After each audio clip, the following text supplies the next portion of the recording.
వందే మాత్రం. నేను జర్నలిస్ట్ నవత. ముందు ఒక పోస్టర్ చూపిస్తా, పోస్టర్ చూడండి, చూసిన తర్వాత మాట్లాడుకుందాం.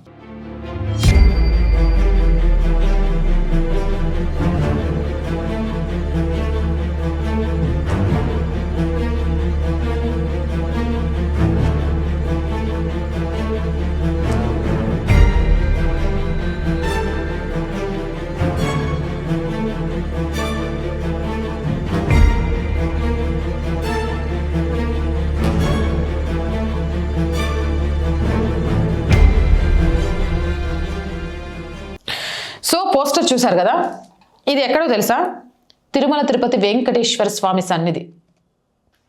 తిరుమల తిరుపతి శ్రీవారి ఆలయం ఎదుట తమిళనాడుకు చెందిన కొందరు భక్తులు అత్యుత్సాహం ప్రదర్శించారు. అన్నా డిఎంకే పోస్టర్లను ప్రదర్శిస్తూ వీడియో చిత్రీకరించారు. ఇది సోషల్ మీడియాలో వైరల్గా మారింది. తిరుమల కొండపై రాజకీయ ప్రచారాలు నిషేధం. మరి ఈ విషయం తెలీదా? అక్కడున్న పోలీసులు అది చూడలేదా? అంత బాహాటంగా వీడియో తీసి అది సోషల్ మీడియాలో పెట్టేదాకా చూస్తూ చూడనట్టు ఊరుకున్నారా? నిబంధనలకు విరుద్ధంగా తమిళనాడు భక్తులు ప్రవర్తించడంపై టీటీడీ స్పందించింది. తమిళనాడుకు చెందిన భక్తులు శ్రీవారి ఆలయ పరిసరాల్లో రాజకీయ నేతల ఫోటోలతో ఉన్న బ్యానర్ని ప్రదర్శించారు. టీటీడీ నిబంధనలకు విరుద్ధంగా వ్యవహరించినట్లు మా దృష్టికి వచ్చింది. ఆ బ్యానర్ని ప్రదర్శించడమే కాకుండా రీల్స్ తీసి సోషల్ మీడియాలో పోస్ట్ చేసినట్లు తెలిసింది. సదరు వ్యక్తులపై చట్టపరమైన చర్యలు తీసుకుంటామని టీటీడీ సిపిఆర్ఓ ఓ ప్రకటనలో తెలిపారు.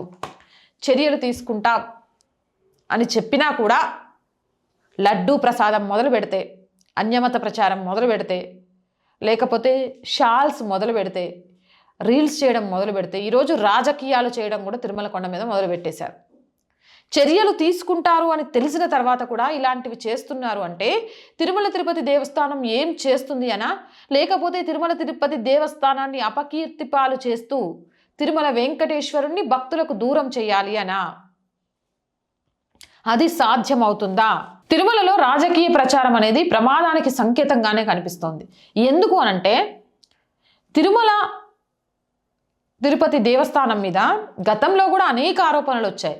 తిరుమల తిరుపతి దేవస్థానానికి సంబంధించిన మ్యాగజిన్ బుక్లో శ్రీరామచంద్రుడి గురించి తప్పుగా కథలు వచ్చాయని, 1000 కాళ్ళ మండపానికి సంబంధించి అనవసరంగా కూల్చేశారు, ఇప్పుడు దాన్ని కట్టమని ద్విసభ్య ధర్మాసనం చెప్పినా కూడా దాన్ని కట్టకపోవడం, లడ్డూలో కల్తీ నెయ్యి వాడటం, అన్యమత ప్రచారం చేయడం, అన్యమత వెహికల్స్ పైకి రావడం, మొన్నటికి మొన్న షాల్స్ వ్యవహారం బయటికి రావడం, ఇప్పుడు రాజకీయ ప్రచారం చేయడం, అంటే ఏదో రకంగా వార్తల్లో నిలిపి టీటీడీ యొక్క ఔన్నత్యాన్ని దిగజార్చినట్టు చేసి టీటీడీ మీద ప్రజలకున్న నమ్మకాన్ని, ఏముందిలే తిరుపతి లడ్డు ఇదివరకు లాగుందా, ఆ రుచే లేదు, అంతకాలం ఆగట్లేదు, తిరుపతికి పోతే ఏముందిలే అనే విధంగా ప్రజల్లో నిరుత్సాహాన్ని తీసుకొచ్చి వెంకటేశ్వరుడికి కలియుగ సనాతన ధార్మికులను దూరం చేయాలనే ప్రయత్నం జరుగుతుందా?